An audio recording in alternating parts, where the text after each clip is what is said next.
कुछ दिनों से कश्मीर में हीट वेव देखने को मिल रही है और काफ़ी ज़्यादा गर्मी देखने को मिल रही है और जो भी एडवाइज़री आती है उस एडवाइज़री में ख़ास तौर पे बच्चों और बुज़ुर्गों को ख्याल रखने के लिए कहा गया है।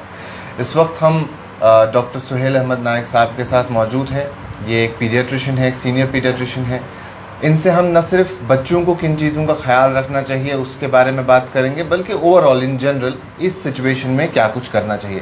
सुहेल साहब, बहुत शुक्रिया अपना वक्त देने के लिए। सबसे पहले जो हीट वेव है जो हम अभी देख रहे हैं, एक्सपीरियंस कर रहे हैं, नॉर्मल है कि मई के महीने में टेम्परेचर होगा, लेकिन पिछले कुछ साल से जो क्लाइमेटिक कंडीशन थोड़ी डिफरेंट हो गई है। अब अर्ली हीट होती है और काफ़ी टाइम तक रहती है। विंटर्स भी वैसे नहीं होते जैसे होने चाहिए। तो इस वक्त पे ख़ास तौर पे पहले हम इन जनरल अगर बात करें तो किन चीज़ों का ख्याल रखने की ज़्यादा ज़रूरत है लोगों को? देखिए, ये बहुत अच्छा टॉपिक है क्योंकि एनवायरमेंटल जो चेंजेस ड्रास्टिक हो रही है। कभी वेदर बहुत कोल्ड हो जाता है, एक्सट्रीमली कोल्ड हो जाता है, और कभी एक्सट्रीमली ये बहुत हाई टेम्परेचर चले जाते हैं। तो हमारे डिपार्टमेंट में इन दोनों जो वेदर्स है इस पर बहुत इम्पैक्ट रहता है हेल्थ पे। बिल्कुल, चाहे एक्सट्रीम वेदर विंटर हो या आपका इतना हीट बढ़े। देखिए, जो जब हीट बढ़ती है तो देखिए बच्चों को तो स्कूल जाना है। हमारे पीडियाट्रिक्स में अगर आप एज वाइज देखोगे, बच्चे नवजात बच्चे भी हैं, उसके बाद जो बच्चे 1 साल तक है, प्री स्कूलर्स है, स्कूलर्स है। सबसे पहले मैं बात करूंगा जो स्कूल गोइंग चिल्ड्रन है। देखिए, जो स्कूल गोइंग चिल्ड्रन है, अब जब ये स्कूल जाते हैं तो सुबह ये सवेरे स्कूल जाते हैं तो उस वक्त जाने में उतना हीट उस टाइम पे नॉर्मल टेम्परेचर नॉर्मल है तो बड़ा कंफर्टेबल रहता है। अब ये बच्चे जब स्कूल जाते हैं तो स्कूल में क्या फैसिलिटी है, कितनी फैसिलिटी है, वो तो स्कूल टू स्कूल वेरी करेगा। कितने स्कूल में फ़ैन है, किस में एसी है, तो उसके बारे में हम बता नहीं सकते कि स्कूल के अंदर क्या है, कितना पानी की फैसिलिटी वगैरह अवेलेबल है। लेकिन इन जनरल जो स्कूल्स के लिए हम एज ए पीडियाट्रिशियन रिकमेंड करते हैं, कुछ चीज़ें उनको अवॉइड और प्रिवेंट करनी है इस मौसम में। क्योंकि देखिए, बार बार अभी तो मई है, अब जून में क्या होगा, जुलाई में क्या होगा, वो तो पता नहीं। तो ये भी नहीं बता सकते कि जनाब स्कूल बंद करो, क्योंकि 15 दिन बाद क्या होगा ये तो ऑप्शन ही नहीं है। We don't know what will happen in month of June and July. तो स्कूल जो है वो कंटिन्यू रहने के लिए हमें कुछ स्लीव ऑफ मेजर्स लेने बहुत ज़रूरी है। जो मॉर्निंग प्रेयर्स है, मतलब वो स्कूल बंद कर सकते हैं, इम्पॉर्टेंट नहीं है, समझ रहे मेरी बात कि नहीं। दूसरा स्लीव ऑफ मेजर ये है कि देखिए, बच्चों को जो आउटडोर एक्सरसाइजेज है वो स्कूल्स बंद करें, क्योंकि जब बच्चे प्ले में आ जाते हैं दे डोंट अंडरस्टैंड उनकी बॉडी क्या मांगती है। वो सिर्फ मतलब टहलते हैं, खेलते हैं, मतलब वो लास्ट ब्रेथ तक फुटबॉल को किक मारेंगे, वो नहीं रुकेंगे क्योंकि वो उनका हैप्पी मोमेंट है। उनका हैप्पी मोमेंट है। उनको नहीं समझ आएगा कि हम डिहाइड्रेट हुए, हमें प्यास है, हमारी ब्रीदिंग प्रॉब्लम है, हम मतलब टेम्परेचर बढ़ रहा है, वो नहीं करेंगे। तो स्कूल्स को ये ज़रूरी है कि जितनी भी आउटडोर गेम्स है इन गर्मियों में वो बंद करें, इंडोर रखे बच्चों को। तो तीसरा ये है कि जो स्कूल्स है कि पानी की अवेलेबिलिटी पीने की वो फराहम रखे। और पेरेंट्स से भी मैं ये गुजारिश करता हूँ कि आजकल बच्चों को कम से कम 1 लीटर पानी दे, मतलब साथ ये लस्सी दे पीने के लिए साथ, ताकि जब बच्चे को प्यास लगे वो खुद पी जाए, और टीचर्स भी स्कूल में इनको एनकरेज करें। तो ये फ्लूइड इनटेक काफ़ी ज़रूरी है। बिल्कुल, इसमें देखिए जो ये स्कूल में बच्चे रहते हैं, इस ये जो हीट बढ़ती है तो सबसे ज़्यादा इससे क्या होता है, इससे डिहाइड्रेशन हो जाती है। जब इससे डिहाइड्रेशन हो जाती है तो उसके बाद टेम्परेचर्स बढ़ने लगते हैं।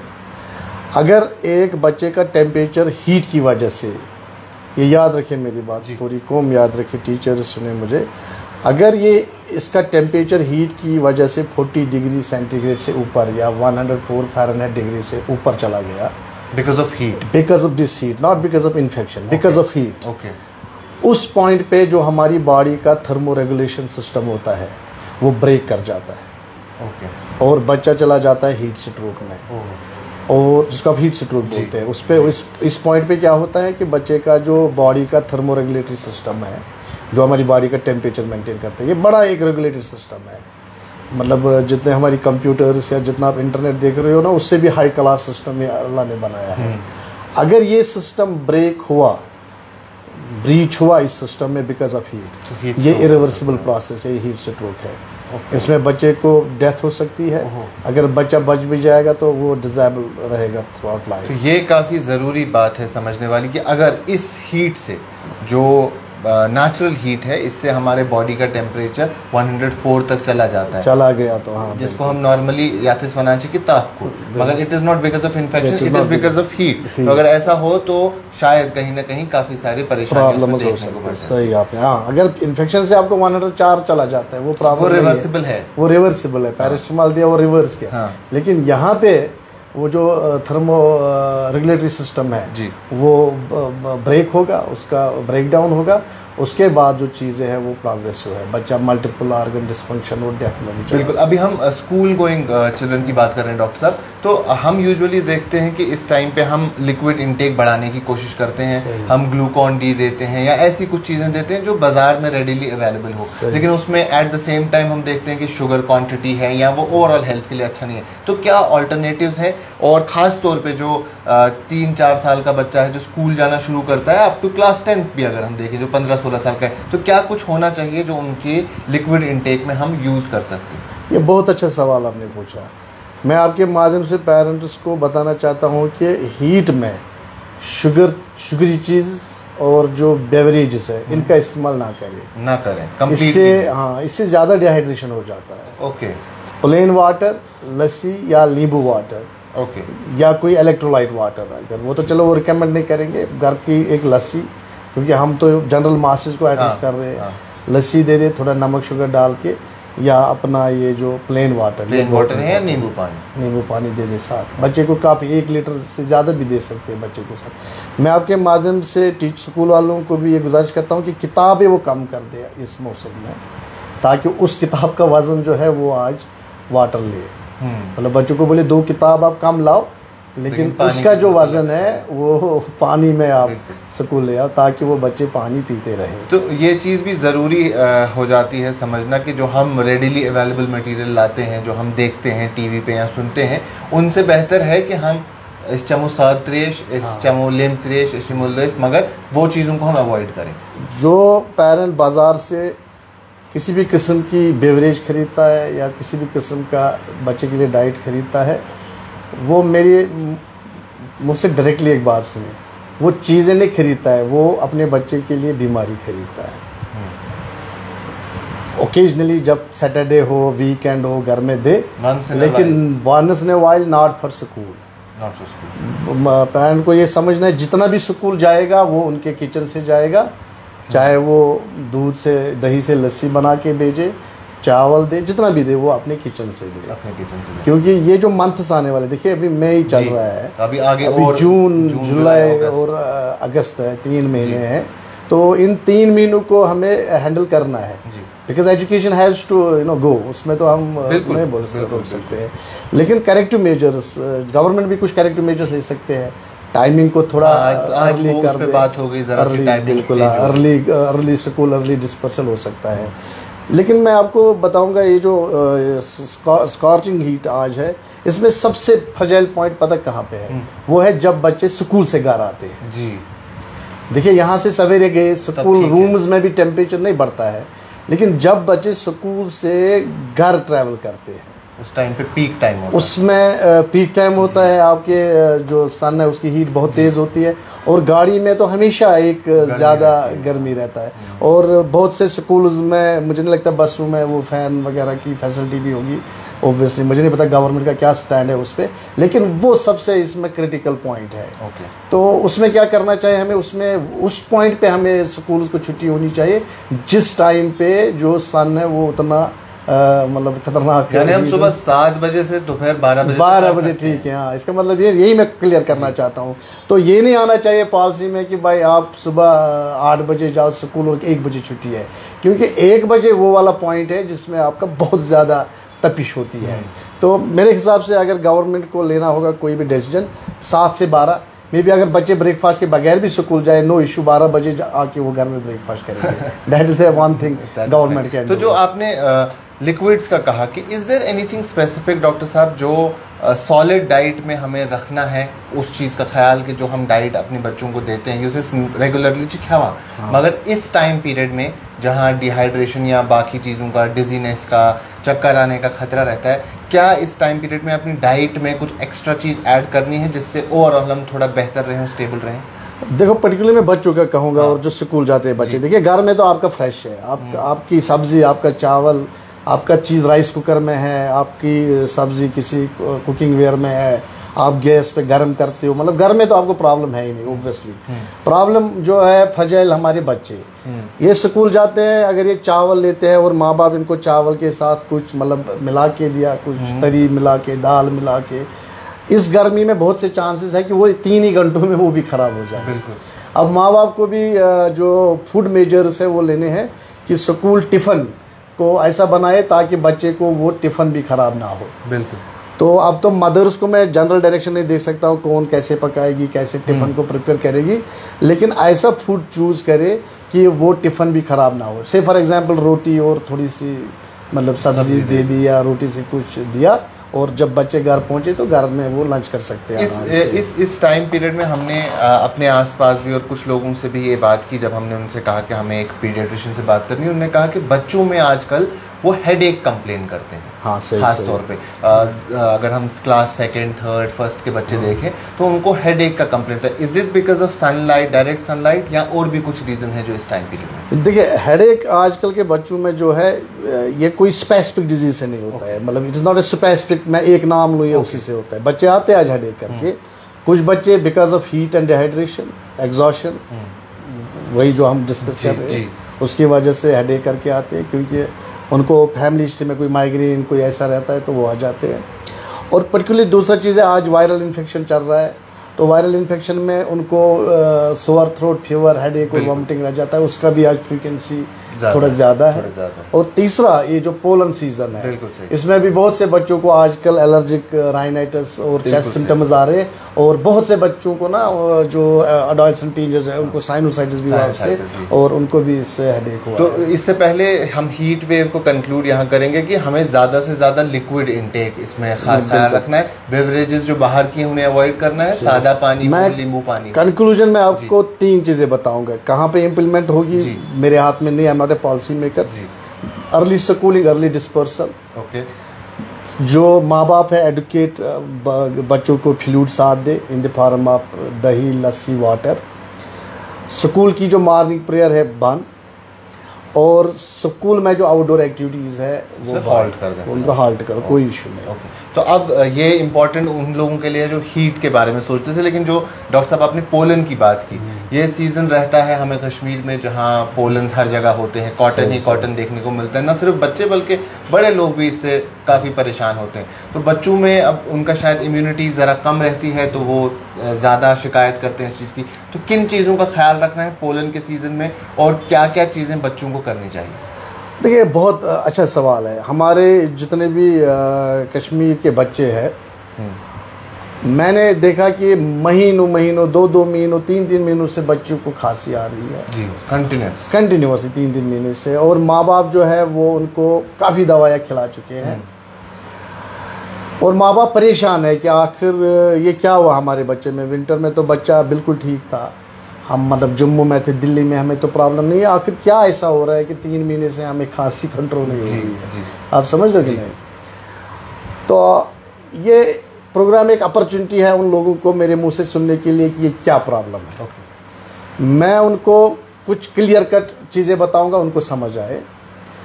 अगर किसी भी घर में कोई भी बच्चा है, अगर उसको पिछले 3 महीने से ऑन ऑफ खांसी आ रही है, रात भर खांसी आ रही है, उनको बार बार दवाई देनी पड़ती है, नेबुलाइजेशन देनी पड़ती है, मतलब वो बोलते हैं ना कि हवा के झोंके से इसको डॉक्टर साहब खांसी खराब होती है। अगर ऐसा बच्चा कहीं भी हमारे जम्मू एंड कश्मीर में है जहाँ पे माँ बाप को अपने बच्चे को बार बार डॉक्टर के पास जाना पड़ता है, बार बार खांसी, बहुत दवाइयाँ, वो कश्मीर लाइफ से ये मैसेज सुन ले, उनके बच्चों को ना ट्यूबरकुलोसिस है, ना चेस्ट में ट्यूमर है, ना इम्यून डेफिशिएंसी है। अल्लाह बचाए इन चीज़ों से। उनको नहीं है, मैं उनको मतलब डायरेक्ट बोलता हूँ मैसेज। उन सब बच्चों को चेस्ट में एलर्जी है, या हम उसको चाइल्डहुड एज़मा बोलते हैं।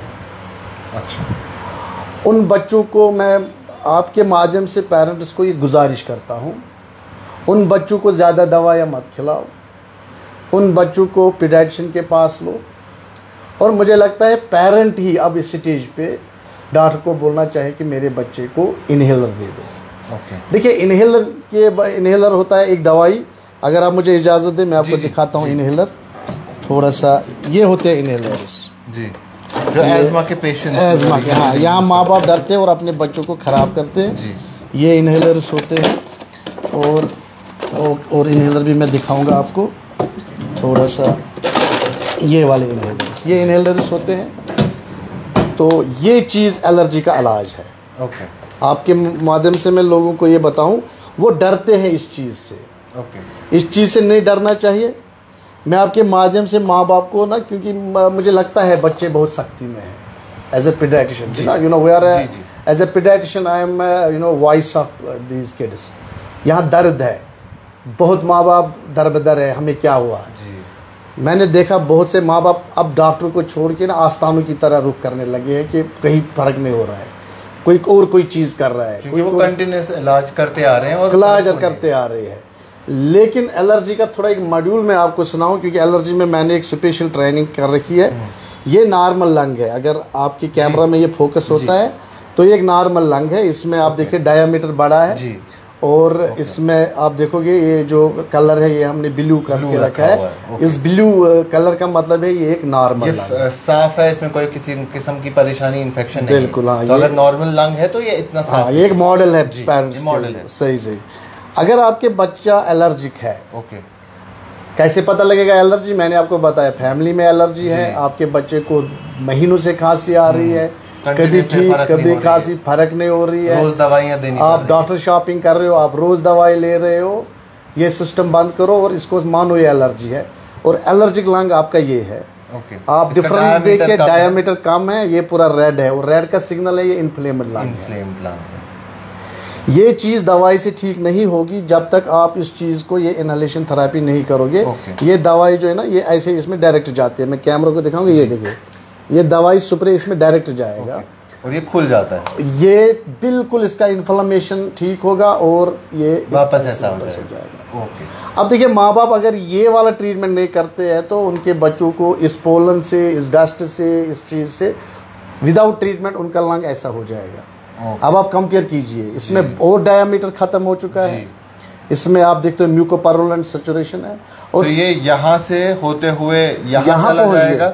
उसके बाद अगर इलाज नहीं हुआ टाइमली तो ये यहाँ आ जाएगा। एक बात सुनिए, इसमें जो ये बाहर से आप टाइप देखते हो ना, साइंस में इसको बोलते हैं मसल हाइपरट्रॉफी। ओके, लेकिन यहाँ से यहाँ तक ये चीज रिवर्सिबल है। लेकिन अगर आपका बच्चा यहाँ पहुंचा तो ये चीज रिवर्सिबल नहीं है, आप नहीं कर सकते इसको रिवर्स। इसलिए आपके माध्यम से मैं जितने भी पेरेंट है मुझे सुन रहे हैं उनको अपील कर रहा हूँ, अगर आपके बच्चे में ऑन ऑफ कफ है, महीनों से है, आपको ठीक नहीं हो रही है, वो एलर्जी है या चाइल्डहुड एज़मा है। आज के मौसम में वो इसलिए ज़्यादा है क्योंकि आज बाहर जो है ना एलर्जी का मौसम बहुत ज़्यादा है, इसको हम यहाँ रखते हैं जी। तो ये जो एलर्जी पता क्या है, एलर्जी का सिस्टम इसमें रखते हैं हम। एलर्जी का सिस्टम पता है, एलर्जिक बच्चा बचपन में एलर्जिक ही पैदा होता है। ओके, लेकिन ये मैनिफेस्ट तब करती है जब ये बच्चा एलर्जन के कांटेक्ट में आए। ओके, ये बात बिल्कुल इस तरह है कि एक पेट्रोल है जी, उसको आग नहीं लगेगी जब तक वो आग के नजदीक नहीं जाए। उसी तरह अगर किसी फैमिली में एलर्जिक स्टेट है, उनकी ये एलर्जी तब तक मैनिफेस्ट नहीं होगी जब तक एनवायरनमेंट में एलर्जेंस का लोड ना पड़े। तो इससे पहले आप एलर्जीज को और डिफाइन करें, क्योंकि ये बहुत ज़रूरी बात है, हम एलर्जीज समझें कि कैसे होती है और क्या कुछ कर सकते हैं। क्योंकि पोलन लेकिन एक बहुत नेचुरल चीज़ है और पोलन एक पर्टिकुलर सीजन में आता है, कुछ लोगों को बीमार करता है और फिर चला जाता है। तो इस सीजन में पर्टिकुलरली अगर एक नॉर्मल हेल्दी बेबी भी है, नॉर्मल हेल्दी बच्चा भी है या बड़ा भी है, उसे भी एलर्जी हो जाती है। इस पर्टिकुलर सीजन में इस पर्टिकुलर चीज़ के लिए पहले अगर हम बात करें तो क्या करना चाहिए? देखिए ये सवाल बहुत अच्छा है, इस सवाल पे माँ बाप को गौर से सुनना है जी। आपका बच्चा एलर्जिक है, लेकिन किस चीज़ को एलर्जिक है उनको पता नहीं है। वो फूड को भी एलर्जिक हो सकता है, लेकिन एरो एलर्जी जो हवा में एलर्जी है उसको भी एलर्जिक हो सकता है।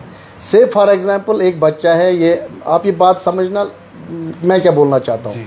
एक बच्चा है वो एलर्जिक है पोलन को, हाउस डस्ट माइट को, द्रामन ग्रास को, किकर फ्लाई को, डस्ट को, हाउस डस्ट माइट को या फंगल स्पोर्स को। ठीक। हमने पेरेंट बोलेगा जी डॉक्टर साहब मैं बच्चे को एलर्जिक टेस्ट करना चाहता हूँ, मैं ये जानना चाहता हूँ कि ये किस चीज़ को एलर्जिक है। एक जेन्युइन क्वेश्चन है, लेकिन उसको यहाँ से ये सुनना है कि अगर आपका बच्चा से फॉर एग्जांपल इन चीज़ों को एलर्जिक निकला, से फॉर एग्जांपल द्रामन, किकर वगैरह, तो क्या वो इन चीज़ों को हवा में कंट्रोल कर सकता है? Nobody can control environment. इसलिए एलर्जन टेस्ट रिकमेंडेड नहीं है early stages of in diseases. Early stage of disease में डायरेक्ट ट्रीटमेंट रिकमेंड है। अब ये कॉम्प्लेक्स साइनस है, जब हम ट्रीटमेंट बढ़ाते गए अब कोई एलर्जिक पेशेंट समझिए हज़ारों में एक, उसको फ़र्क नहीं होता है, उसको फिर हम एलर्जिक टेस्ट करके एलर्जेंस का मालूम करके डिसेंसिटाइजेशन जिसको हम स्लिट वगैरह बोलते हैं उसी वगैरह से। लेकिन जनरल मासेस के लिए ये मैसेज है, वेरी गुड, जनरल मासेस के लिए एक सिंपल मैसेज है, क्योंकि कॉम्प्लेक्सिटीज में उनको हम नहीं डालेंगे। एलर्जी एक स्टेट है, एलर्जी चेस्ट में हो सकती है तो हम चाइल्डहुड एजमा बोलेंगे, नाक में होगी तो हम एलर्जिक राइनाइटिस बोलेंगे, स्किन में होगी तो हम अर्टिकेरिया एक्जिमा बोलेंगे। ये नाम है, लेकिन सिस्टम सारा एलर्जी है। जब कोई भी एलर्जिक पेशेंट हमारे पास आएगा उसको पहले क्लासिफिकेशन करेंगे कि कहाँ कहाँ से इसको एलर्जी है, उसके बाद उसकी ग्रेडिंग करेंगे कितनी है। आपका पर्टिनेंट क्वेश्चन है कि ये सीजनल है जी। एलर्जीज में एक नेचुरल क्लासिफिकेशन है, सीजनल एलर्जी और पीरियडल एलर्जी। क्योंकि एक जो आप एक्सप्लेन कर रहे हैं वो शख्स है, वो बच्चा है जो जैसे आपने शुरू में कहा कि वो पैदा ही उसी स्टेज में होता है, सही। वो बीमार ही है और उसको इलाज की जरूरत है। लेकिन जो पर्टिकुलर होते हैं, जैसे मुझे भी पोलन से एलर्जी होती है और मैं इस महीने मास्क पहनता हूँ या कुछ ऐसा करता हूँ तो एक महीना निकल जाता है, उसके बाद रेस्ट इज फाइन। इस एक महीने में खासतौर पर क्या सही आपने बोला। तो एलर्जी का एक क्लासिफिकेशन ही है, सीजनल एलर्जी और पेरिनियल एलर्जी। सीजनल हो गया एक पर्टिकुलर सीजन में आपको एलर्जन है, और पेरिनियल हो गया पूरे साल एलर्जन है। पूरे साल वाला तो पता ही है, वो तो उसको बेचारे को इलाज करना ही करना है। लेकिन अगर सीजनल वाला पेशेंट 3 महीने रोज बीमार रहता है, इसको कंटिन्यू कफ आती है, ये स्कूल नहीं जा सकता है, इसको स्कूल में बहुत बार एब्सेंट रहना पड़ता है, डैट मैं तो पीडियाट्रिक्स की बात करता हूँ, that child is also candidate for inhalation therapy. Now what is difference? He may take this inhalation therapy for 2 to 3 months, लेकिन जो पेरिनियल वाला है he may take this inhalation therapy for lifetime. वो depend करता है फिर doctor उसको कैसे एसेस वगैरह करे। लेकिन खैर जो ये एलर्जिक पेशेंट है जिनको मैंने एक कोहार्ट और ग्रुप में डिस्क्राइब किया कि एक किस्म का बच्चा है जो रोज़ बीमार रहते हैं, आना बीमार रहते हैं, खांसी रहती है, ड्राई कफ, नाइट में कफ, बहुत दवाई लेते हैं, वो डॉक्टर के पास आए। और मेरी पर्टिकुलर मैसेज में क्या देना चाहता हूँ, लोग मुझे सुने, अगर डॉक्टर साहब उनको बोलता है कि आपके बच्चे को इनहेलर की ज़रूरत है, वो उसको एक्सेप्ट करे। मैं उनको मैथमेटिकली अब समझाने की कोशिश करूँगा कि वो क्यों इसको एक्सेप्ट करे। देखिए जो ये इनहेलर होता है ना, इसमें जो दवाई होती है वो होती है माइक्रोग्राम, इसमें 100 माइक्रोग्राम। थोड़ा मैथमेटिकली लोगों को समझे, क्योंकि मैथ लोगों को समझ आ जाता है। अगर हम एक बच्चे को 2 बार इनहेलर दिन में रख देंगे तो वो हो गया 200 माइक्रोग्राम। ठीक है। अगर हम 10 दिन ये इस्तेमाल करते हैं तो वो हो गया 2000 माइक्रोग्राम। लेकिन माइक्रोग्राम को अगर हम मिलीग्राम में कन्वर्ट करें, क्योंकि दवाई तो आप मिलीग्राम में ले रहे हो आमतौर पे, तो 10 दिन में ये बन जाता है 2 मिलीग्राम। कितने में? 2। वो हम एक टाइम में सुनिए महीने में कितना हो गया ये 6 मिलीग्राम। 3 महीने में कितना हो गया 18 मिलीग्राम। यहाँ से अगर आपने प्रेस्क्रिप्शन या विदाउट प्रेस्क्रिप्शन डेक्सोना लाया, आप तो 4-5 मिलीग्राम एक ही बार खा जाते हो जी। अब वही 5 मिलीग्राम अब धीरे धीरे 3 महीने ले रहे हो। अब इसमें एडवांटेज है कि सिंपल क्वेश्चन है, अब इसमें एडवांटेज है कि ओरल ड्रग में कंपैरेटिवली कम जा रहा है और इफेक्टिव इसमें, और लोकली जा रहा है। लोग इससे भागते हैं, और जितना लोग इससे भागेंगे उतना वो अपने बच्चों को खराब करेंगे। ये मेरी मैसेज। तो जो ये क्योर आप बता रहे हैं, क्या पोलन जैसी एलर्जी है, जो डस्ट एलर्जी जो सीजनल रहती है, इसमें प्रिकॉशन क्या है? क्योर तो लेटर स्टेज है, अगर प्रिकॉशन में ही हम बच जाएं तो क्या कर सकते हैं? देखिए ये लोगों को कंफ्यूजन है, लोग समझते हैं हम मास्क देंगे हम बच जाएंगे। मैं आपको क्लियर मैसेज दूंगा, आज कोई कंफ्यूजन नहीं। लोग समझते हैं मास्क लगाएंगे तो नहीं जाएगा पोलन या एलर्जन अंदर, गलत। एलर्जन जाएगा। परफ्यूम, एक परफ्यूम क्या है, वो मास्क को पेंट्रेट करके आपकी बॉडी में चलता है। मैं आपको एक एलर्जी की ना थ्योरी बताऊंगा, लोग हैरान हो जाएंगे ये सुन के। एलर्जिन में ये स्टैंडिंग थ्योरी है। अगर कोई मतलब हनी बी के किसी एरो एलर्जन को एलर्जिक है, अगर हनी बी आंगन सहन से गुजरे और पेशेंट अंदर होगा, अंदर वाले पेशेंट को एलर्जी होगी।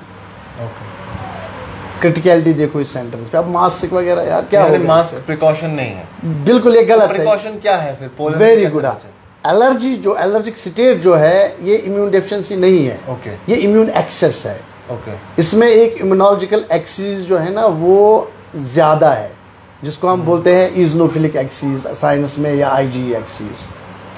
अगर उस एक्सिस को, अगर आपको पेशेंट ठीक करना है, आपको उस एक्सिस को शांत करना है, उस एक्सिस को काम डाउन करना है। मैं सिंपल लैंग्वेज में बोलता हूं, अगर आप उस एक्सिस को काम डाउन करना चाहते हैं तो this is a drug of choice. लोगों को लगता है मेरे बच्चे को रोज रोज इन्फेक्शन हो रहा है, शायद ये इम्यून डेफिशिएंसी है। आते भी है पेशेंट, डॉक्टर साहब मैं गसम बच्चस काल पगह छेद खराब, मे दी तो क्या इम्यून बूस्टर, मे दी तो क्या इम्यूनिटी दवा। देखिए कंफ्यूजन का है, जिस चीज को वो इम्यून डेफिशिएंसी समझ रहे हैं वो इम्यून डेफिशिएंसी नहीं है, वो actually aberrant pathway of immunity activate हुआ है ज्यादा। It is a reverse of what common people think. और मैंने आपको बताया ट्रीटमेंट क्यों जरूरी है। क्यों ट्रीटमेंट जरूरी है? नंबर 1, ये जो एलर्जी है बच्चे की जो क्वालिटी ऑफ लाइफ वो बढ़े, बच्चा रोज रोज स्कूल जाए, बच्चा दवाई ना खाए, फैमिली डॉक्टर शॉपिंग ना करे, और फाइनल वर्ड जो मैंने आपको बताया कि इस एलर्जी से एंड में लंग में इरिवर्सिबल चेंज हो जाती है, वो उस स्टेज तक हम ना पहुंचे। तो जो आप ये चीज़ बता रहे हैं, इनहेलर बता रहे हैं, क्या ये हर एक के लिए ज़रूरी बन जाता है? क्योंकि जो सीजनल एलर्जी में बीमार होते हैं, जो टाइमली बीमार हैं, 10 दिन के लिए बीमार हो गए, आए डॉक्टर को दिखाए या थोड़ी प्रिकॉशन लिए और उसके बाद निकल गए, क्या उनके लिए भी ये इनहेलर ज़रूरी है? हर एक कफ के लिए ज़रूरी नहीं है जी। मैं पर्टिकुलर इसलिए पूछ रहा हूँ क्योंकि अभी टाइम वो वाला मैं आपको वो और इस टाइम का क्योर चाहता हूँ एक्चुअली, और प्रिकॉशन क्या है? सही बोल रहे हैं। मैं आपको एक ग्रुप बोल रहा हूँ, वो बच्चे जो काफी टाइम से बीमार है, जी जी, जिनको रोज रोज खांसी है, उनके लिए तो आप ये रेकमेंड कर रहे हैं। अब मैं दूसरी एक अहम लाइन बताना चाहता हूँ। एलर्जी ट्रीटमेंट में रिकमेंडेड ट्रीटमेंट है, दो पाथवेज है ट्रीटमेंट के। लोग सुने, क्योंकि ओपीडी में मैं एक पेशेंट को बोल सकता हूँ या 10 को। आज मेरी बात शायद लाखों हजारों से हो जाए, गौर से सुने। इस एलर्जी को मैनेज करने के लिए हमारे पास 2 पाथ्स है, 2 ट्रैक्स है। एक है इनहेलेशन पाथ और दूसरा है मॉन्टेल्यूकास्ट पाथ। यानी हमें उसको टैबलेट देना है मॉन्टेल्यूकास्ट। अब जब हम पेरेंट को बोलते हैं आपके बच्चे को 2 ट्रैक्स हैं हमारे पास, एक है सुपीरियर ट्रैक जो ब्रांडेड ट्रैक, जो अच्छा ट्रैक वो है इनहेलर, और दूसरा है इन्फीरियर ट्रैक जिसमें साइड इफेक्ट्स भी है, वो है टैबलेट यानी मॉन्टेल्यूकास्ट। आपको पता है क्या होता है, पेरेंट्स कौन सा चूज ट्राई करते हैं? टैबलेट। क्योंकि क्या इसके साथ कोई स्टिग्मा है? यस, इसमें डर है, इसमें स्टिग्मा है, लेकिन ये ज्यादा अच्छी चीज है। जितने भी लोग मुझे सुन रहे हैं इसी वक्त जो मैं बोलूंगा वो गूगल करे, या जो दूसरा हमारा है वो चैट जीपीटी, अच्छा एआई से पूछ ले, एआई से पूछ ले, जो मैं बोलूंगा वो पूछे। अगर मैं गलत होऊंगा तो कमेंट में लिखे डॉक्टर साहब आपने गलत बोला। वो सर्च करे और लिखे montelukast black box ban in children who take it for long term by America. क्यों? It causes sleep disorder, behavioural disturbances and scholastic performance among children. Okay. Now America ने इसको बैन लगाया, ब्लैक बॉक्स बैन, और यहाँ parent choose करता है यही track. मैं लोगों को बोलता हूँ यार आपके बच्चे हमारे बच्चे हैं, अगर हम कश्मीर में रहे हैं तो क्यों रहे हैं? ताकि आपको एक अच्छा ट्रीटमेंट दे, अच्छा पाथ दे। जब उनसे हम डिस्कस करते हैं तो वो फिर इंफीरियर पाथ को ले जाते हैं, वो खुद मॉन्टेल्यूकास्ट दे रहे हैं। देखिए आज ऑटिस्टिक बिहेवियर्स का जो प्रेवलेंस है वो बहुत बढ़ गया है। जब आप मोंटेल्यूकास ट्रैक इस्तेमाल करते हैं, आप इसी एलर्जिक बच्चे को आप उठा के जो है दूसरे बिहेवियरल एबनॉर्मेलिटीज में डालते हो। इसलिए मैंने लोगों से अपील की कि वो गूगल करे, चैट जीपीटी करे, और उनसे मेरी मौजबाना गुजारिश है कि वो कमेंट में लिखे अगर आप गलत हैं तो कब बता दे, ताकि इस चीज का फैसला आज कश्मीर लाइफ के पेज पे आज ही के दिन हो जाए। ठीक है, चलिए ये चीज तो हो गई, आपने एलर्जीज की बात की। कई सारे लोगों का ये कहना है कि जो हीट इस वक्त चल रही है, क्या उससे भी किसी किस्म की एलर्जी होती है, या पोलन से तो हम मानते हैं, देखिए इससे भी है? एलर्जिक डिसऑर्डर्स के जो ट्रिगर्स है, हीट भी हो सकता है, सन भी हो सकता है, वाटर भी हो सकता है, लेकिन उस जो हीट ट्रिगर्ड एलर्जी है उसका फ्रीक्वेंसी बहुत कम है। मतलब वो नॉर्थ में 4-5 बच्चे होंगे, सेंट्रल कश्मीर में 4-5 बच्चे होंगे, और साउथ में इतने ही बच्चे होंगे। उसमें हम कर सकते हैं अवॉइड, अगर उनको हीट में करें तो ओवरऑल कोई प्रॉब्लम नहीं। उनका अगर होता है, उनको स्किन में वही लोशंस, एलोवेरा लोशंस या सनस्क्रीन वगैरह देते हैं, तो वो डर्माटोलॉजिस्ट मैनेज कर लेते हैं। तो अप टू 5 इयर्स भी एक चीज जहन में आती है, क्योंकि 5 साल तक बच्चे काफी छोटे हैं और मैनेज करना डिफरेंटली, उनको डिफरेंट तरीके से मैनेज करना होता है। तो उनमें खास तौर पे किस किस्म की एलर्जीज देखी जाती है? 5 साल तक। हाँ, अप टू 5 इयर्स। एलर्जीज जो है फ्रॉम से zero day to adult life, it is the same thing, इसमें कोई डिफरेंस नहीं है। एलर्जिक बॉडी का एक स्टेट है, ये फैमिली की प्रॉपर्टी है, लेकिन ये स्टेट ट्रिगर होता है एलर्जन से। कोई बच्चा काउ मिल्क को एलर्जिक है, कोई बच्चा अंडे को एलर्जिक है। जो बच्चा आज काउ मिल्क को एलर्जिक है, कल वो अंडे को एलर्जिक है, और अंडे वाला काउ मिल्क को है। इट्स अ डायनेमिक प्रोसेस, ये चेंज रहता है। लेकिन एक जो अच्छी मैसेज, एक खुशनुमा मैसेज जो पेरेंट्स मेरे से ले, जितनी भी एलर्जीज है, skin allergies, nose allergies, chest allergies in paediatric age group, 90% लोगों को ये एलर्जिक एक्सीज ठीक हो जाती है by the age of 6 to 8 years हो जाती है। हाँ, फिर अगर बचपन में है तो विद टाइम ये ठीक हो। हाँ, लेकिन माँ बाप 8 ईयर इस तरह नहीं गुजारे, वो बोलेंगे हम रोज डॉक्टर दवाई लेंगे, रोज डॉक्टर शॉपिंग करेंगे। No, they should come to the doctor so that this excess इसको एड्रेस किया जाए टाइमली इंटरवेंशन। बच्चा रोज स्कूल जाए, उसकी क्वालिटी ऑफ लाइफ ठीक रहे, उसका वेट ठीक रहे, उसका मतलब ओवरऑल बच्चा ठीक रहना चाहिए। अगर हम हेल्दी ड्रिंक्स या हेल्दी फूड की बात करें डॉक्टर साहब, हम यूजुअली अपने घर में जो खुद खाते हैं अपने बच्चों को भी वही देते हैं, है ना? लेकिन एट टाइम्स उनका स्टमक उससे अपसेट हो जाता है, एट टाइम्स उनको हम डिहाइड्रेशन से बचाने के लिए फ्रूट्स देते हैं। तो बच्चों के लिए यूजुअली कौन सा फ्रूट, जैसे आपने ड्रिंक्स तो बता दी, अगर फ्रूट्स वगैरह भी देखें आज के टाइम पे, बच्चों में और हम में शायद कहीं ना कहीं डिफरेंस भी आती होगी। देखो, मैं सबसे पहले, लोग मेरे को सुने, सबसे पहले बच्चों को दे किचन का डाइट। जी, देखिए कश्मीर में एक फूड ट्रेडिशन है, पंजाब में एक, जम्मू में एक, साउथ इंडिया में एक। जनरल रिकमेंडेशन हम नहीं दे सकते पीडियाट्रिक्स में कि सुबह शाम खाना खाओ। जी, जो जहाँ फैमिली रहती है, जो उनका ट्रेडिशन है उसको फॉलो करे, लेकिन किचन को फॉलो करे। देखो मैं आपको एक सिंपल एग्जांपल देखो, कश्मीर का खाना क्या है? चावल से, फॉर एग्जांपल दाल, हम इस प्लेटर को लेंगे, चावल और दाल वाले प्लेटर को। चावल जो है ये कार्बोहाइड्रेट है, जो पल्सेस है ये प्रोटीन है, जो पल्सेस में हम बनाने में तेल डालते हैं वो फैट है। साइंस 2025 में आज भी बताता है कि एक ह्यूमन बॉडी को 70% चाहिए कार्बोहाइड्रेट, 20% चाहिए प्रोटीन और 10-20% चाहिए फैट। और वो इस नॉर्मल सी डाइट में मिल जाएगा। वो नॉर्मल सी डाइट में मिल जाएगा। ये जो डाइट है ना, ये साइंस ने नहीं बोली है, ये इंसान ने खुद डिस्कवर की है। क्यों डिस्कवर की है? Because this was in his genes. जब आपके जीन अंदर है, उसमें एक कैरेक्टर आपको अल्लाह ने दिया है, और वो कैरेक्टर आपका कंपल्शन है, और उस कंपल्शन को आपने पहले डिस्कवर किया दुनिया में, इसलिए आपका किचन का खाना जो है वो बेस्ट है। अब आप फ्रूट्स की बात कर रहे हैं, देखिए 2025 में आपको मल्टीपल इश्यूज है रिलेटेड टू एग्रीकल्चर। इंडिया में हमें ऑर्गेनिक चीज़ें ही नहीं मिलती हैं, यहाँ बहुत सी चीज़ें मैनिपुलेटेड हैं। मेरी बात समझिए आप, मैनिपुलेशन कहाँ कहाँ पे है? सबसे पहले ओवर यूज़ ऑफ फर्टिलाइजर्स और पेस्टिसाइड्स है। दूसरा ये है जेनेटिक ट्रिगरिंग है, मतलब जो क्रॉप में सीड है आपने जेनेटिकली चेंज करके उसको सीडलेस बना दिया। जो मैंगो आपको मिलता ही नहीं था, वो मैंगो आपको ऑफ सीजन मिल रहा है, थ्रू आउट द ईयर मिल रहा है। उन चीज़ों का इम्प्लीकेशन क्या है ह्यूमन हेल्थ पे, उस पे हमें अभी वाज़ेह तौर पता नहीं लगा है जी। लेकिन पेरेंट्स से गुजारिश है सीजनल फ्रूट को ज़्यादा चेंज करिए, जिस फ्रूट का सीज़न उसी को ज़्यादा खाए, और जो कवर्ड फ्रूट है वो हमेशा बेस्ट रहता है क्योंकि उसके ऊपर एक कवर रहता है। ये एक सिंपल रिकमेंडेशन है, लेकिन इसका मतलब ये नहीं बोलेंगे हम कि अगर अप्रैल में आपके पास एप्पल है वो जेनेटिकली या केमिकली ट्रिगर्ड है, मे बी वो किसी कोल्ड स्टोरेज में रखा गया हो, लेकिन प्रिकॉशंस जो मैं बोलता हूँ general precautions, may be after 10 years आपको साइंस बताए कि जो जेनेटिक इंजीनियरिंग या जो जेनेटिक ट्रिगरिंग किसी फ्रूट में की गई और उसके सीड्स को हमने मतलब ख़त्म किया या उसका साइज़ हमने बढ़ाया या उसको कलर हमने बढ़ाया या उसका प्रोडक्शन हमने बढ़ाया, 10 साल बाद आपको पता लगेगा कि वो फ्रूट हेल्थ के लिए हार्मफुल था।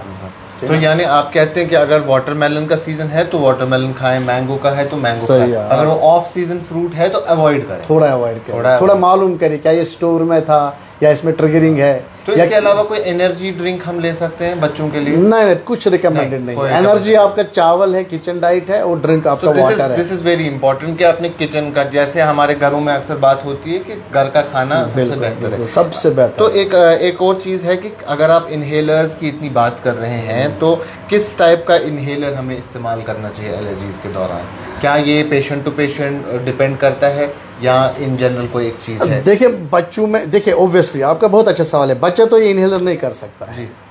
मैं अपने एम्प्लॉय को बोलूंगा कि वो मशीन जल्दी जल्दी लाए जिसपे मैं डिमॉन्स्ट्रेट करूं। देखिए बड़े तो आराम से कर लेंगे, ये जैसे इनहेलर टेक्निक है इसको मैं करूंगा ऐसे, दिखाता हूं मैं कैमरा पे, तो आराम से किया मैंने। अब ये टेक्नोलॉजी है इनहेलर में जिसको सिंको ब्रीथर बोल रहे हैं। देखिए मैं इसको भी कर सकता हूं, ऐसे लिया,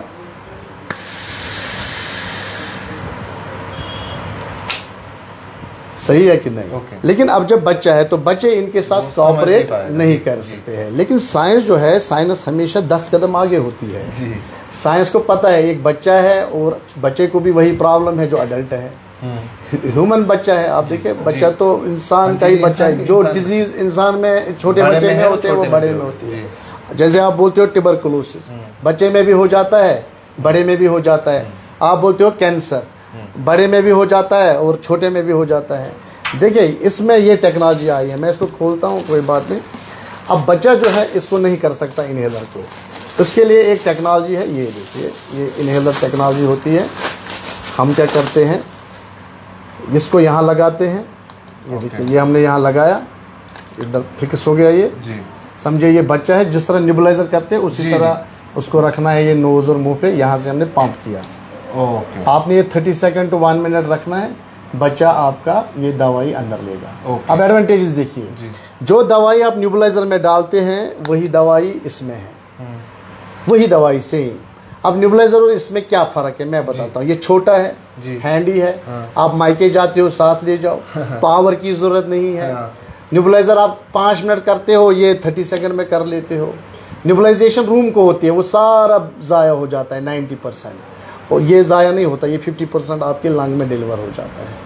मैं ये पता मैं इसमें सिट्रस क्यों दे रहा हूँ, क्योंकि एक पेशेंट को जब हम इनहेलर स्टार्ट बोलते हैं ना करो, बराबर आधा घंटा वो लेते हैं काउंसलिंग में, मतलब वो चीज़। क्योंकि मैं जो चीज़ भी बोल रहा था, इसके साथ एक टैबू जुड़ा है कहीं ना कहीं। वो टैबू आज हमें ख़त्म करना है। वो टैबू अगर हमने आज ख़त्म किया, मैं आपको बताता हूँ चाइल्ड हेल्थ में हमने कश्मीर लाइफ और मैंने एक बहुत कंट्रीब्यूशन दिया 22 मई 2025 को। तो क्योंकि एक और लाइन सुनिए, क्योंकि 12% बच्चे 100 में से 12 हमारे बच्चे एजमेटिक है। इस स्टेटमेंट को हाईलाइट कीजिए, 100 में से 12 बच्चे एजमेटिक है। ये मेरा रिसर्च है, पर्सनल रिसर्च, प्रेवेलेंस है। तो जो चीज आप बार बार इस पे स्ट्रेस दे रहे हैं, एक तो इनका ये कहना है, आप मुझे बताइए डायबिटीज का प्रेवेलेंस कितना होगा? 3 आउट ऑफ 100। उनसे बात कीजिए, सारे लोग बोलते हैं हमें डायबिटीज है, डायबिटीज है। हाइपरटेंशन का प्रेवेलेंस भी उतना ही है, 3/100। अब जहां इसकी प्रेवेलेंस 12/100 है, तो ये क्यों नहीं लोग बोलते हैं हमें ये प्रॉब्लम है? Because of taboo.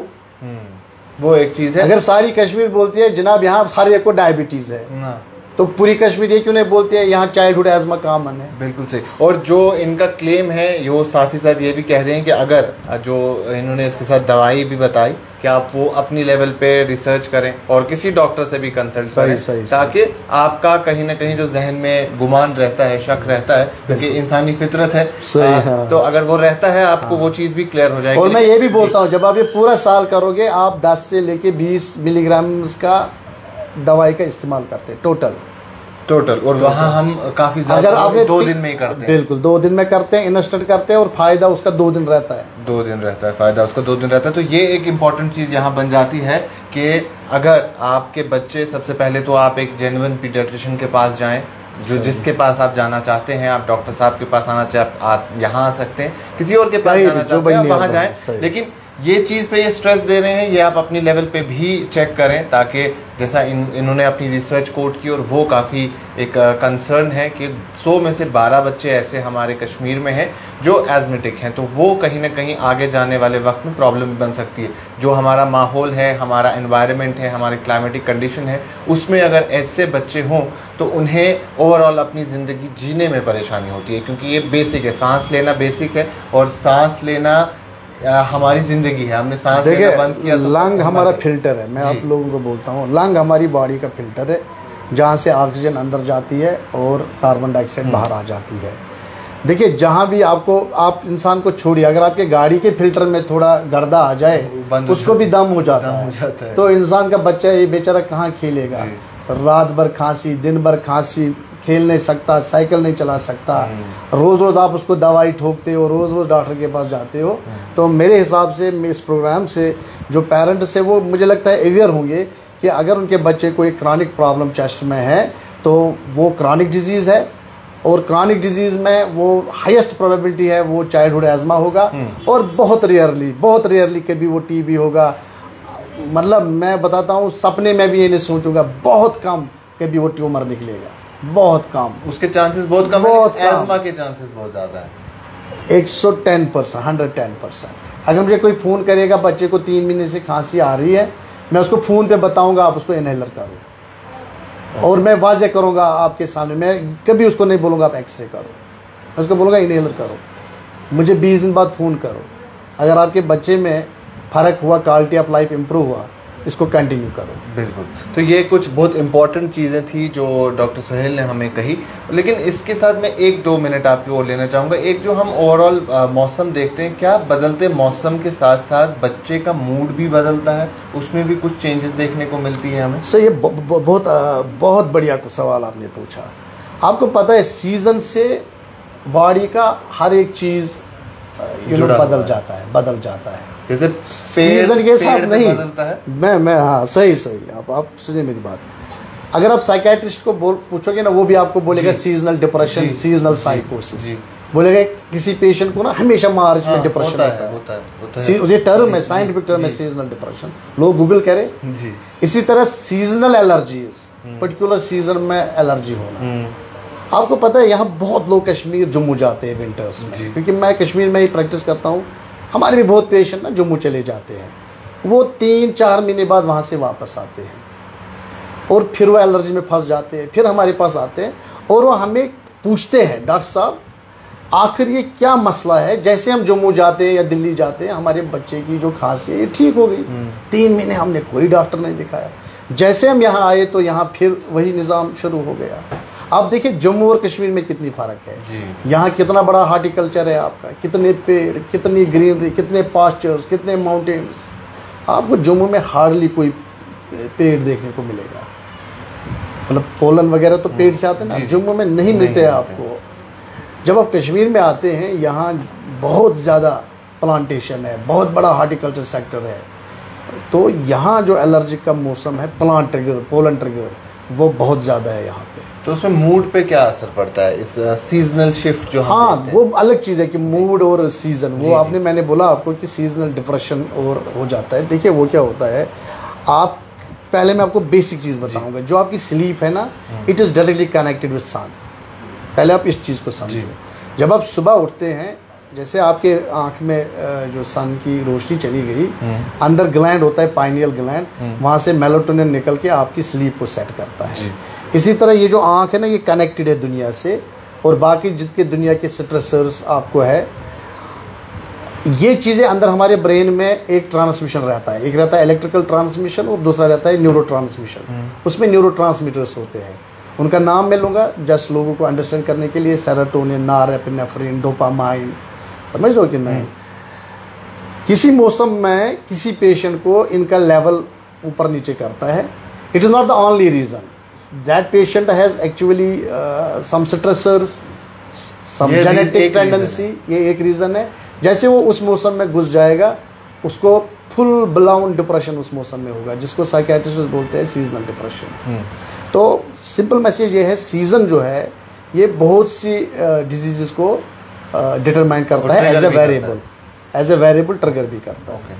ठीक है ना। ये काफ़ी इंपॉर्टेंट डिस्कशन था। Thank you so much doctor साहब। तो अब जाते जाते कुछ एक दो टिप्स एंड ट्रिक्स हमारे तमाम व्यूअर्स के लिए और ख़ास तौर पे पेरेंट्स के लिए, जो आप उनको कहें कि वो क्या अपने जहन में रख सकते हैं और किस तरीके से अपने बच्चों का ख्याल रख सकते हैं। पेरेंट्स को मैं लास्ट में एक मैसेज दूंगा, उनका बच्चा जो है वो अल्लाह ताला की तरफ से एक मतलब सबसे बड़ा प्रेशियस गिफ्ट है जी। उस चीज़ की कदर करे, हर मिनट वो सोचे कि हम जो भी इसके अराउंड करते हैं वो उसके डेवलपमेंट पे, ब्रेन डेवलपमेंट पे और उसके फ्यूचर पे भरपूर असर रखता है। माँ बाप को समझना चाहिए कि बच्चे के इनपुट्स, आप बोलते हैं ना ये इनपुट है और ये आउटपुट है, ये तो इंजीनियरिंग लैंग्वेज है, इलेक्ट्रिक लैंग्वेज है। बच्चे के 5 इनपुट्स है, आँख से इनपुट जाएगा, नाक से इनपुट जाएगा, माउथ से इनपुट जाएगा, कान से इनपुट जाएगा, आपकी स्किन से टच वाला या जितने भी आपके टचिंग मतलब कोल्ड वगैरह जितने भी है, इन तमाम इनपुट्स को वो कैलकुलेटेड करके दे। मतलब कान से सुनाए, अच्छी बातें सुनाए, आँख से दिखाए तो अच्छी दुनिया दिखाए, टेस्ट कराए तो किचन का टेस्ट कराए, तो जो मतलब सूंघने वाली चीज़ है वो भी अच्छा चेक करे। और बच्चे को रोज़ थोड़ा थोड़ा सा मसाज, मैं नवजात बच्चे से लेके बात करता हूँ, ताकि उनका ये मिशन रहे कि जो इनपुट हम आज बच्चे को दे रहे हैं, कल यही इनपुट एक आउटपुट बन के आएगा, बेहतर आउटपुट। वो बच्चा इस कौम का IAS अफसर हो सकता है, डॉक्टर हो सकता है, मिनिस्टर, मंत्री हो सकता है, कुछ भी हो सकता है। तो ये मैसेज है पेरेंट्स को। लेकिन इस इनपुट में सबसे ज़्यादा जो माँ बाप हमें गलती करते हैं वो है मुंह वाला इनपुट। यहाँ पे लोगों का रास्ता भटका हुआ है, वो मार्केट से फूड लाते हैं, बिस्किट लाते हैं, जंक फूड लाते हैं, बच्चे को देते हैं। At the end of the day हमारी चावल में कोई टेस्ट नहीं है। जब वो बच्चे को बाज़ार का बिस्किट देते हैं या कोई भी जंक फूड देते हैं वो टेस्टी है, तो वो बच्चा उनको चावल फिर नहीं खाता है। वो डॉक्टर के पास आते हैं, बोलते हैं हमें भूख की दवाई दो, हमें कोई ऐसी दवाई दो, ये चावल खाए। वो पॉसिबल नहीं है जब तक आप एक कंट्रोल में ना रहे, जब तक आप जंक फूड से दूर ना रहे। तो ये मेरी मतलब मुख्तसर सी मैसेज है। तो अगर कोई तकलीफ़ है बच्चों में, कोई ट्रबल है बच्चों में, बच्चों के डॉक्टर हर जगह अवेलेबल है, उन सेल्फ मेडिकेशन ना करे बच्चे में, बिल्कुल ये बहुत इम्पॉर्टेंट चीज़ है। तो तुरंत अपने जो बच्चों का डॉक्टर है उससे मशवरा करे। और फिर लास्ट में मैसेज में दे रहा हूँ, अगर हमारा एक क्लास अब बच्चा चले 10-12% ने कम ही परसेंट मानो, अगर वो किसी चीज़ में फंसे हैं और डॉक्टर ने अगर उनको बोला हम इनहेलर लिम देंगे या आप मोंटेलुकाश लिम लोगे, तो मुझे लगता है वो कमेंट्स में हम देखेंगे कि लोग इनहेलर वाला लिम लेंगे कि मोंटेलुकाश, वो आप लोगों पे छोड़ते हैं। चलिए, thank you so much doctor साहब। तो ये थे डॉक्टर सुहेल, पीडियाट्रिशियन है, सीनियर पीडियाट्रिशियन है। कई सारी चीज़ें इन्होंने बताई और ख़ास तौर पे अभी हम हीट वेव की हर तरफ से बात सुनते आ रहे हैं, तो उस हवाले से मैं एक बार फिर से बताऊं, जितना ज़्यादा हो सके लिक्विड इनटेक रखें। 1 से 2 लीटर आप दिन में कम से कम अपने बच्चे को पानी दें, लस्सी दें या नींबू पानी दें। जो बाहर की एनर्जी ड्रिंक्स है और जिन्हें हम बेवरेजेस कहते हैं उन्हें अवॉइड करें, क्योंकि ओवरऑल वो हमें काफ़ी परेशानी देती है। और उसके साथ साथ एक पॉइंट इन्होंने और अच्छा बताया, वो ख़ास तौर पे पेरेंट्स के लिए काफ़ी इंपॉर्टेंट है। जब हम शुगर क्वांटिटी इनमें बेवरेजेस में ज़्यादा होती है, वो हम इंटेक करते हैं, तो उससे और ज़्यादा डिहाइड्रेशन हो जाती है। हमें लगता है हमने लिक्विड दिया, लेकिन उस लिक्विड से एट द एंड हम डिहाइड्रेशन की तरफ जाते हैं, तो वो काफ़ी परेशानी है। तो घर के खाने पे ज़्यादा फोकस, जैसा इन्होंने भी कहा, वो रखें और जितना हो सके अपने कंसल्ट करें अपने पीडियाट्रिशियन को, अपने डॉक्टर को, और सेल्फ मेडिकेशन से बचें क्योंकि वो इवेंचुअली आपको एक गलत डायरेक्शन पे ले जाती है और फिर आपको उसका खामियाजा भुगतना पड़ता है। तो हम उम्मीद करते हैं कि तमाम इन्फॉर्मेशन जितने भी लोगों ने हमें देखा उनके लिए काफ़ी वैल्यूएबल रहेगी और वो डॉक्टर साहब ने जो कुछ बातें बताई, कुछ टिप्स बताएं, उनको अमल करेंगे ताकि उनकी और उनके बच्चों की, उनकी फैमिली की आगे की ज़िंदगी और ज़्यादा बेहतर हो सके। अभी के लिए इतना ही। कैमरा पर्सन उमर डार के साथ शादाब गिलानी, कश्मीर लाइव, श्रीनगर।